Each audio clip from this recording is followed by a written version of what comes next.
Professor Sumantra Chattarjee, welcome, and his talk on Fragile X syndrome, insights from basic research in neurobiology. Thank you very much. I must begin by first thanking Shalini for her absolutely heroic efforts in getting this together. When we met in Atlanta last summer, it was all kind of a pipe dream and nothing more. And then from translating from that point to here, took an enormous amount of effort on her part. And so I salute her for doing what she has done. I also thank Dr. Hagerman and her colleagues for coming here all the way from the US to make this happen. And I hope this will trigger enough interest in all aspects of both research and treatment in Fragile X syndrome. So my talk will be kind of well set up by Randi because she's really told you what the real life situation is. And my talk will be aimed more at trying to understand the mechanisms underlying the symptoms, some of the symptoms that she has touched upon. And much of that understanding has to come from basic research, and not only just to try to figure out what's going on, but more to figure out how we can treat it. Unless we know the basic cellular mechanisms underlying these symptoms, we have little hope of coming up with new drugs or therapeutic interventions with people who are suffering from FXS. So with that little introduction, I'm going to first tell you a story which has nothing to do with Fragile X syndrome. It goes back to a patient study more than 100 years ago, a patient who was being seen by Dr. Edward Clapper-Reid, this psychiatrist, who had a patient who was completely incapable of forming any new memories. Although her older memories were preserved, she was unable to form any memories beyond the duration of a few minutes. Its memory deficit was extremely severe because she could not even remember Dr. Clapper-Reid, no matter how many times she saw him, even in a single day. And she was seeing him for many, many months now. So this was a very severe deficit in terms of memories related to her own personal life. So he got pretty tired of this routine, of course. And in those days, you had no functional MRI, you had no other diagnostic means to figure out what's going on. So he just thought of trying something different. So he took a pin in his palm and hid it. And next time they met, he pricked her palm with this pin. And I'm pretty sure you can't do that these days. But that's about all he could try in those days.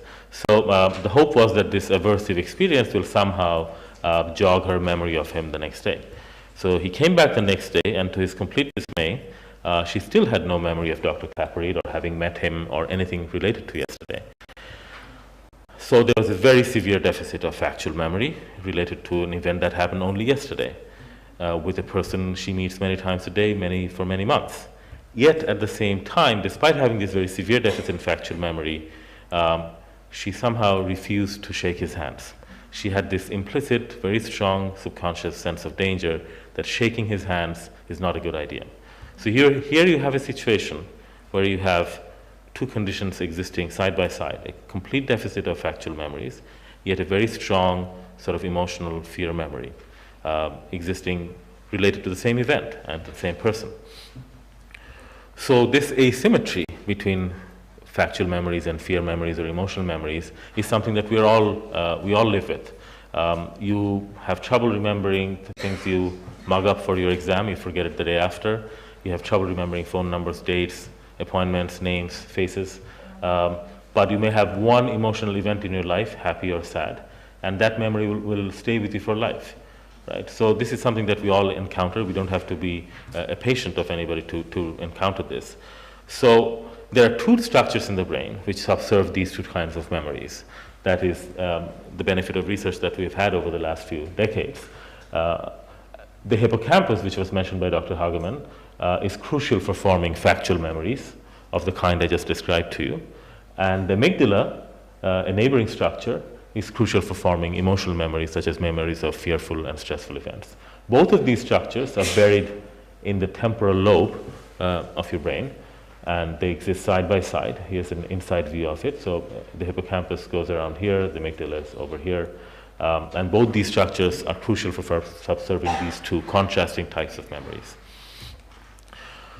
So the question that I ask in the lab, in my lab in Bangalore, is why are these two types of memories so different, and what is fundamentally different between these two structures that may lead to this contrasting expression of these two memories? So what's different is the question. Now you may ask, what's this got to do with Fragile X syndrome? As you have heard from Dr. Hagemann, who made my life a lot easier, it's got a lot to do with Fragile X syndrome, the symptoms of Fragile X syndrome, because as she has told you so eloquently, two of the key phenotypes, two of the key symptoms of the psychiatric problems related to Fragile X syndrome have to do with severe cognitive deficits, bordering on mental retardation in some cases, which have a lot to do with these two structures, the hippocampus and the overlying cortex. On the other hand, emotional problems such as high anxiety and mood instability have everything to do with the amygdala. So this asymmetry is existing in Fragile X syndrome as well. So a fundamental understanding of how these two structures are contrasting in their output will also help us understand some of the key symptoms of Fragile X syndrome. Now, it's been shown by many studies, many of which were actually mentioned by Randy in her talk, that FXS individuals have very strong social anxiety in some cases, gaze aversion and other symptoms that she talked about, including instability of mood. And later on, I'll tell you how the mouse genetic model of Fragile X, namely in the form of an FMR1 knockout mouse, which she also mentioned, also shows some of these same problems. So high anxiety is one of the key symptoms that has already been established in the previous talk. The second one that I'd like to mention has to do with more recent findings showing that Fragile X humans have very high levels of circulating cortisol or glucocorticoids.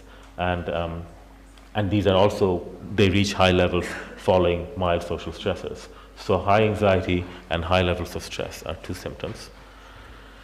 But then this begs the question then that are there also, these are behavioral or physiological symptoms, are there also cellular markers related to FXS?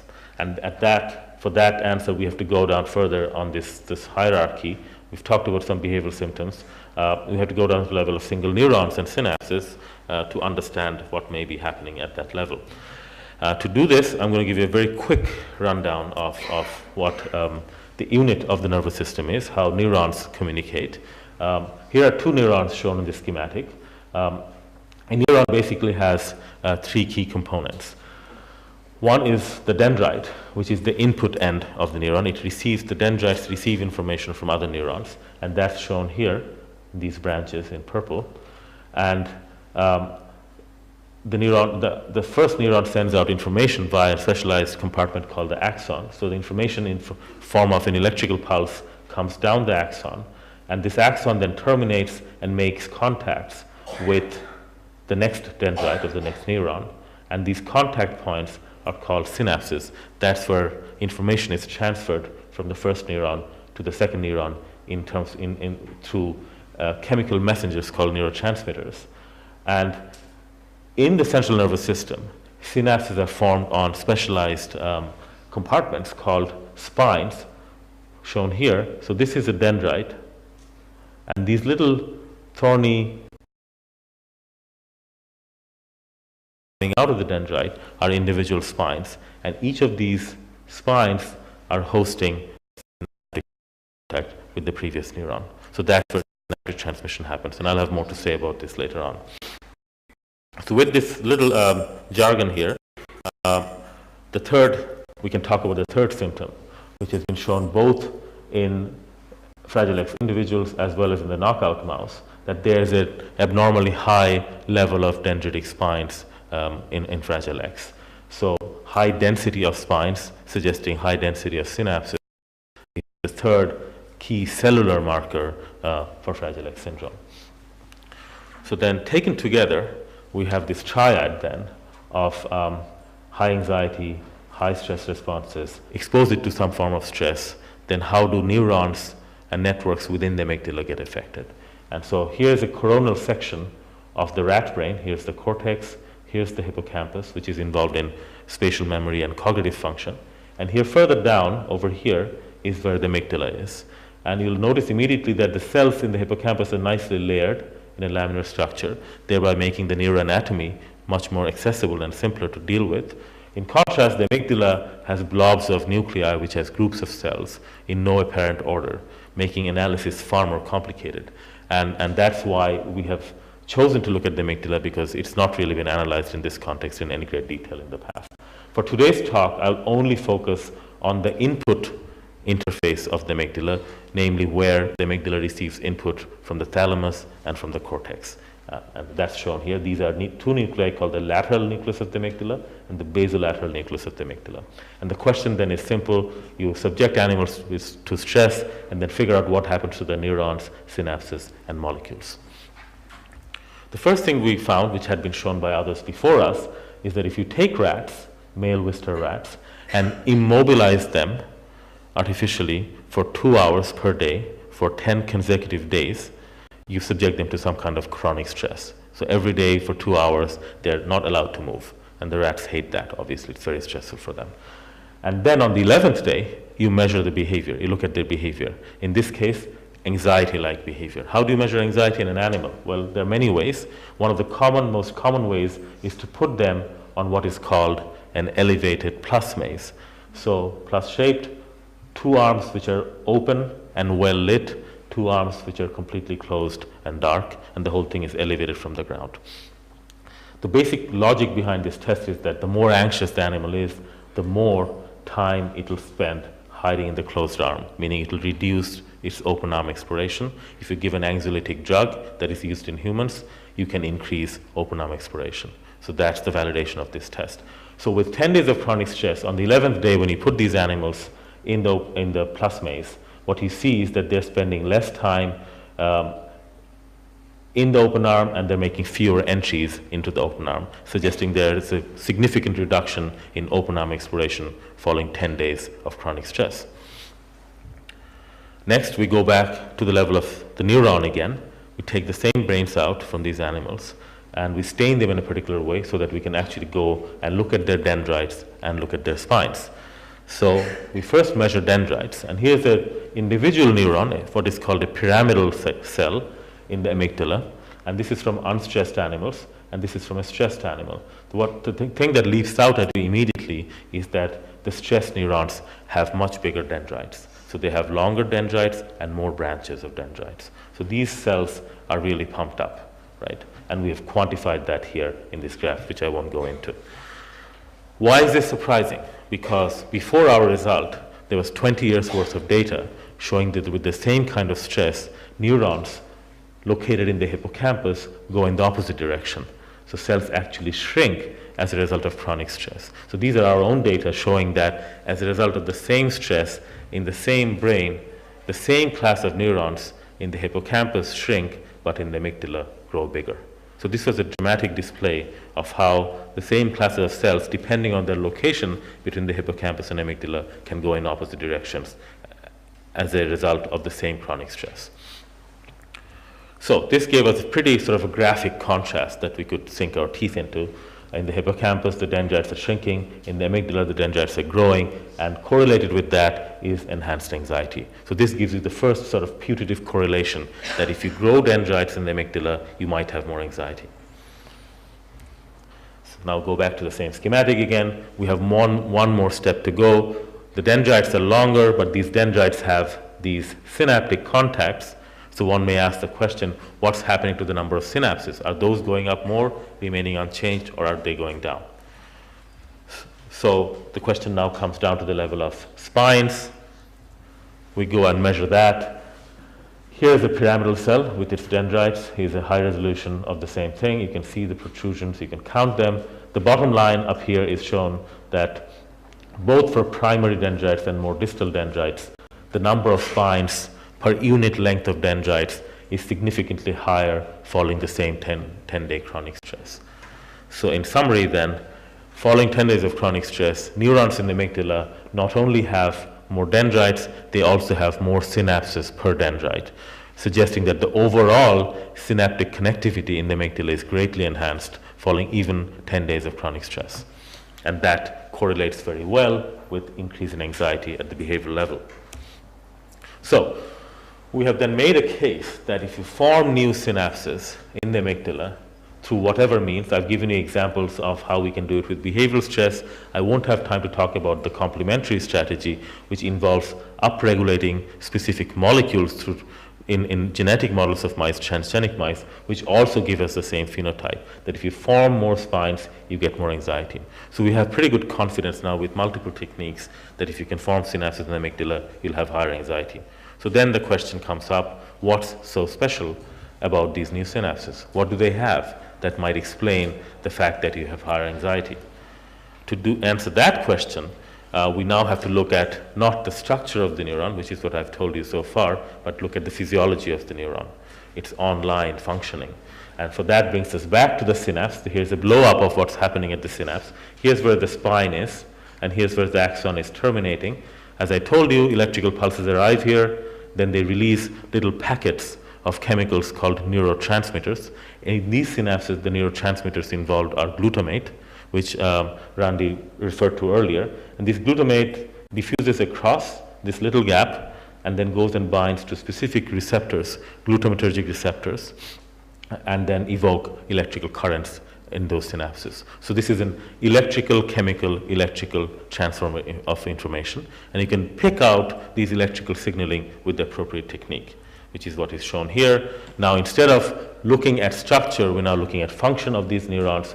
We cut 400 micron thin brain slices containing the amygdala, which is shown here, the triangular shape, and we focus on those exact neuron classes which have previously been shown to grow bigger following stress. And we do that with high-end sort of infrared microscopy, which allows us to look at these neurons while they're living in the brain slice. We keep the brain slice alive with oxygen and some fluids that are necessary for its survival. And then you can actually pick out a single cell. Here's the cell body, and here's the dendrite going up. And we can now bring in what is called a patch electrode. This is a glass pipette with the tip size of about a micron. And you can come in here and latch onto that one cell and then record its synaptic currents by stimulating specific inputs to those neurons. In this case, thalamic inputs that are coming from the thalamus. If you were to stimulate out here, you could activate inputs from the cortex.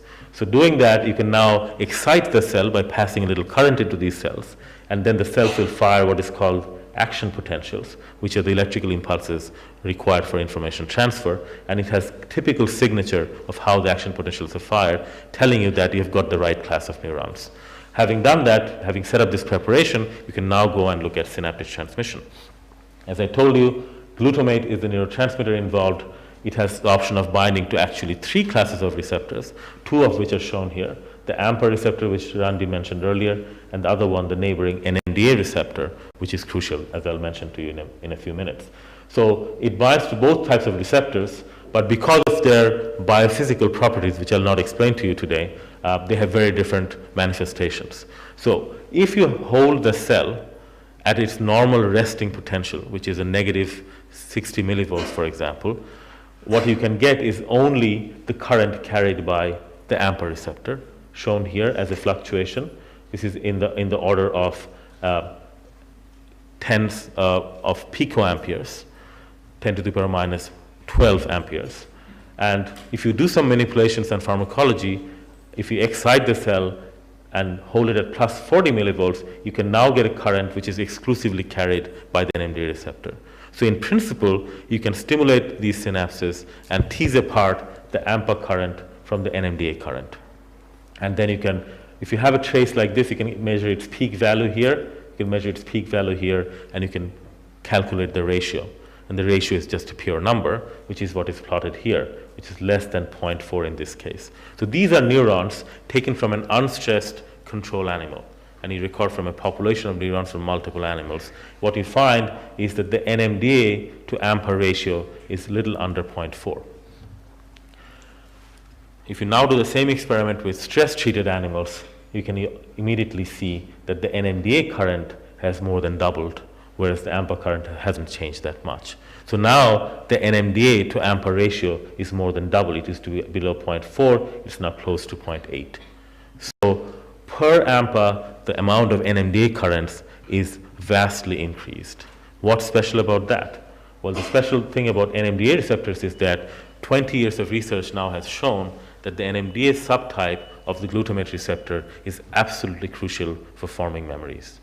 Okay, it is the golden molecule in neuroscience which supports memory formation in the hippocampus.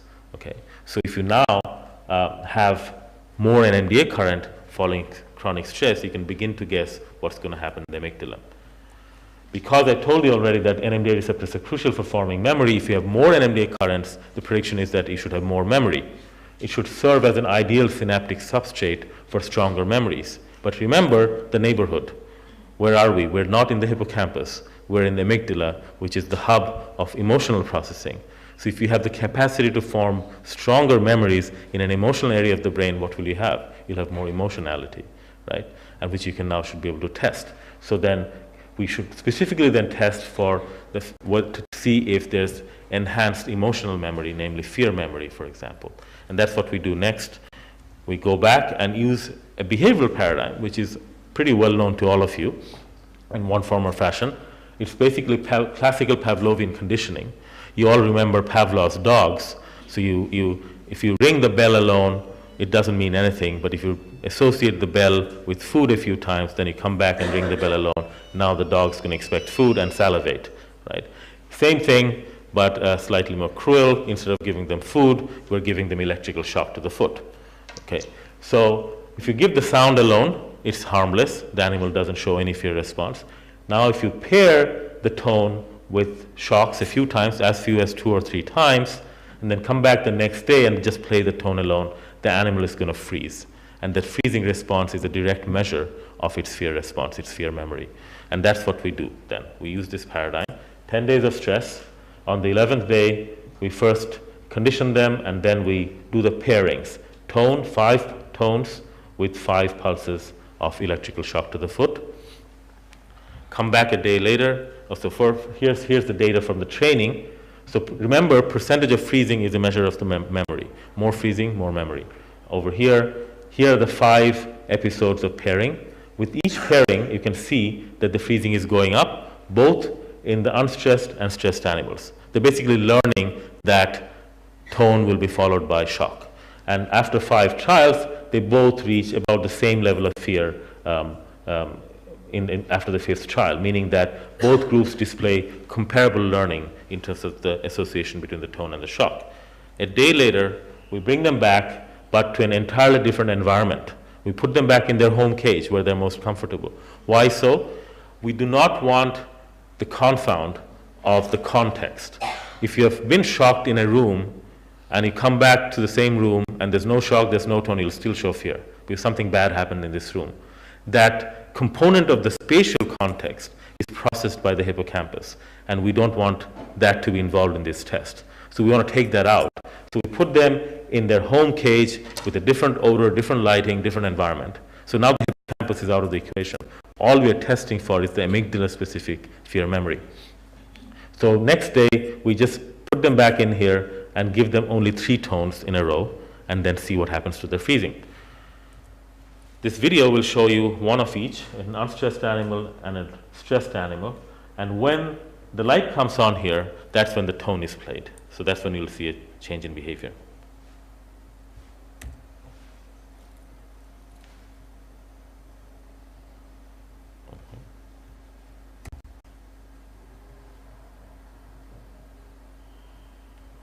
All right, let's do it sequentially. For some reason, the video is not working.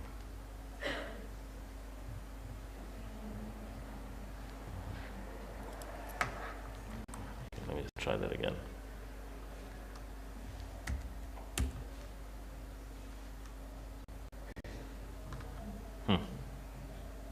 First time it failed.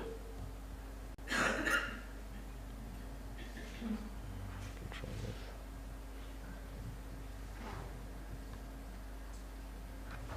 Go on. That's too bad.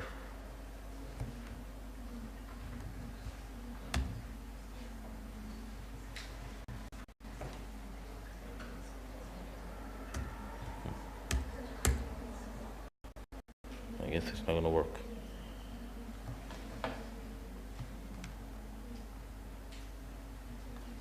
Oh well, we'll just move on. So here's the data. It seems to be freezing on this completely. Right, so here's the data. If you look at now the next day, the freezing, the unstressed animals show some memory of the association, but it's fairly weak. It's down to about 30%. So it learned up to about 50 to 60%, but a day later, it's down to about 30%. Whereas the previously stressed animals are really high up. They just stay up. So from the same experience, namely the 5 pairings of the tone and the shock, a day later, the unstressed animals don't seem to care that much. It's not a big deal for them. Whereas for the previously stressed animals are way up there, very, very much higher than their unstressed counterparts. So what we have here then is that they're really scared, the stressed animals are really scared when they shouldn't be, which is the essence of an anxiety disorder, that you're fearful without any obvious reason, right? So past experience then seems to make a huge difference in terms of how you respond to the same emotional situation. Taken another way, the same experience that does not cause fear in us can cause high levels of fear in FXS individuals if we can make the case for similar changes happening in FXS individuals or animal models. So this may be a nice neurobiological basis for trying to understand why there's abnormally high fear or anxiety in Fragile X syndrome. And this in turn might explain the other phenotype that I talked about, that the amygdala and hippocampus both regulate the stress response via the hypothalamic pituitary adrenal axis. The hippocampus has a negative feedback regulation on the HPA axis, whereas the amygdala has the opposite, positive feedback on the same axis. If you now make the amygdala significantly stronger, you can have a bigger stress response as well, and higher cortisol levels. So then taken together, I've given you one example where basic research in animals can indeed link all three in a quantitative manner and provide you a framework for trying to understand exactly what's happening in the amygdala with respect to these three symptoms of Fragile X syndrome. I'm going to give you another example that Randy touched upon that has to do with the findings from humans, that the identification of the FMR1 gene as the key culprit in all of this. It in turn prevents the expression of FMRP, which Randy talked about as well, and then the fact that the brain development in the absence of FMRP gives rise to the major symptoms of FXS, many of which Randy touched upon. About a decade ago, a knockout mouse was generated where, again, through manipulation of the FMR1 gene, one could knock down the levels of FMRP and thereby create a mouse model, which, to our good fortune, has many of the phenotypes that are consistent with the symptoms seen in FXS humans. So this then provides a genetic model, a very precise genetic model in a mouse, which captures many of the symptoms seen in Fragile X humans. So then the question comes up, whatever I've sold you so far, if it should hold or it should be relevant, then one of the key questions is the following, that in the Fragile X mouse, the FMR1 knockout mouse, what happens to spines in the amygdala? If that's how things are happening, then we should first look at spines. And that's what's shown here when we do microscopic analysis of spine density, the number of spines per unit length of dendrite in amygdala neurons in FMR1 knockout mice. Here we now map, as we go along this dendrite from its origin further out to the distal ends and count the spines, you can see that the wild type control animals show a level of spine density which maps out like this. The knockout mice have a significantly higher density of spines all along.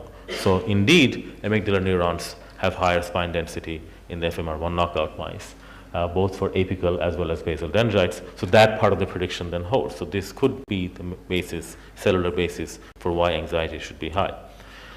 So I won't have time to talk about other studies from other groups, but they have in turn shown that with the same mouse, social anxiety, social interaction test, using social interaction test, the social anxiety is very high in these mice. And there are some initial studies from Bill Greenow's lab showing that stress hormone responses may also be higher in these mice.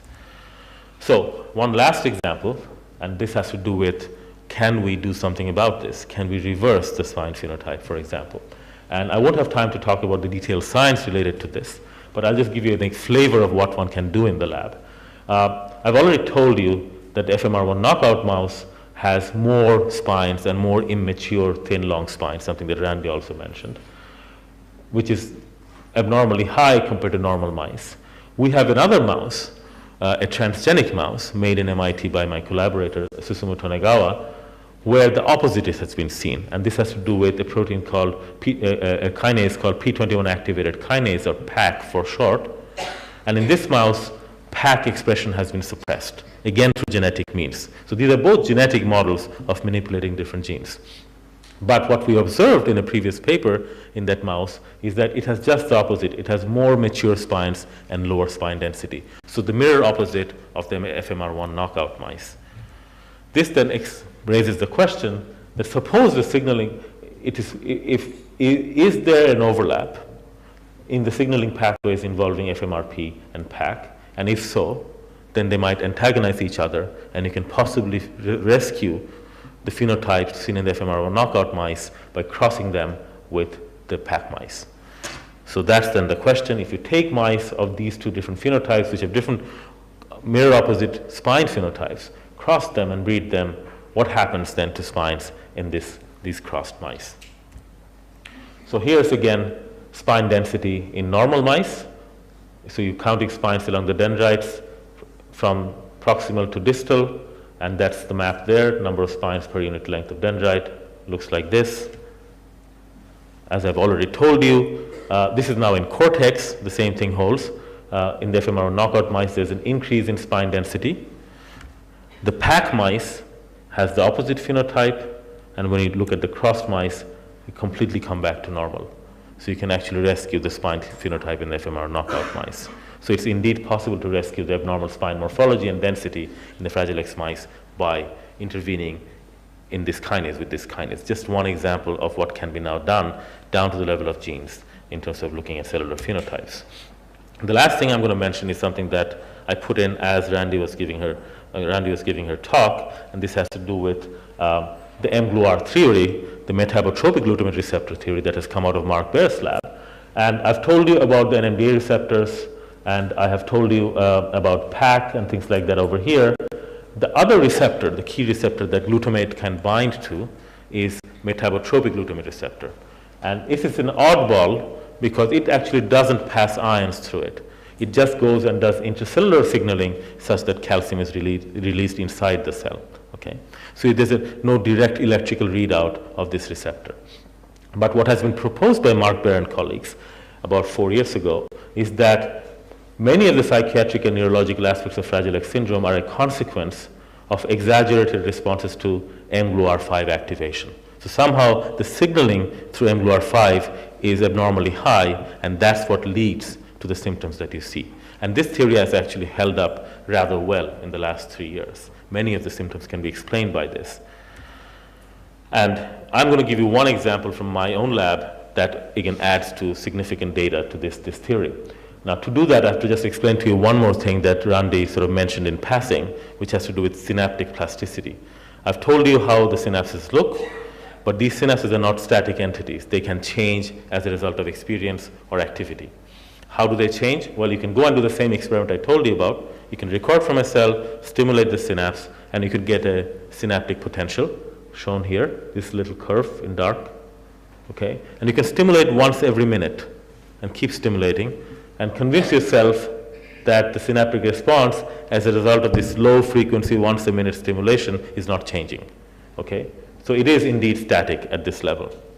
Now you come in with the same pulses, the same stimulated electrode, but now instead of giving once a minute, you give 30 hertz stimulation, 30 pulses per second, much higher. Okay? And you give it in a burst, twice, 2 chains, 100 pulses at 30 hertz, 20-second gap, 100 pulses at 30 hertz. A very rapid but brief burst of stimulation, and come back and start giving the single pulse again. What you see is that the synaptic potential now gets much bigger. And that's what's shown here. Here's where you were at 1 before this high frequency stimulation. After this 30 hertz high frequency stimulation, you're closer to 1.4. So there's been a 40% increase in the synaptic strength as a result of this brief high frequency stimulation, and this increase stays as long as you record. So this is a long-lasting increase in synaptic strength as a result of a particular pattern of synaptic stimulation. And this increase is called long-term potentiation, or LTP for short. Now, to make a long story short, LTP has been studied for 30 years, and LTP has been shown to be the crucial synaptic mechanism underlying memory formation in the hippocampus. Okay? And in fact, the reason I can't be here for the full meeting is that the guy who discovered LTP is my guest for the last 3 days, and so I have to rush back to Bangalore to look after him. So he basically provides bread for all of us. So that's the reason I'm cutting my trip short here. But LTP then is a crucial measure of seeing how synaptic plasticity can happen electrically. Dr. Chattarjee, you have Yes. 2 minutes more. Fine, I'm done. So the dogma in the field is the following, that how do you create synapses? How do you create spines? The dogma is that something like LTP has to happen to create new synapses. So I've already told you that chronic stress in the amygdala increases spines and increases anxiety. And I have data that I have not shown you today that it also increases LTP. Randy mentioned earlier that there's anxiety, high anxiety in FXS, and mGluR antagonists are potent anxiolytic drugs, such as MPEP. That's something that she mentioned in the first half of her talk. And there's now a lot of evidence suggesting that mGluR receptors, metabotropic glutamate receptors, also take part in synaptic plasticity. What kind? Not the LTP kind. They actually lead to LTD, something that also was mentioned by Randy. LTD meaning the opposite, long-term depression. You decrease synaptic strength as a result of activity. And this has been shown by Mark Baer and company. The problem is, if you have LTD as a result of activation of mGluRs, you cannot form spines. You need to have LTP. You have to increase the synaptic strength to form spines. If you weaken the synapse, you're not going to create new synapses. Okay? So there's an inherent contradiction here.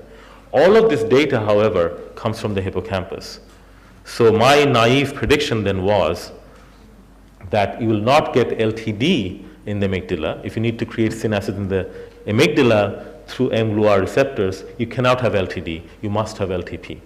But that goes against the grain of the dogma in the field, because everybody else in the field had shown that mGluR activation causes LTD. The only way to find out was to go and do the experiments. My students were very reluctant. I twisted their arms, and we tested to see if mGluR can lead to LTP in the amygdala. And the paradigm we use is the one that Mark Baer used. You first get a stable baseline, low frequency stimulation. Then you wash in a drug called DHPG, which is a chemical activator of the mGluR receptor. Okay? And once you do that, in the hippocampus, the synaptic strength goes down and stays down. We do the same experiment in the amygdala, apply DHPG for 5 minutes. What you can see is the synaptic strength climbs up and gets stronger. So instead of LTD, you have LTP, synaptic strengthening the amygdala, as a result of the same chemical activation of the metabotropic glutamate receptor. So then we are in business. If you get LTP, you can get more anxiety, you can get more spines.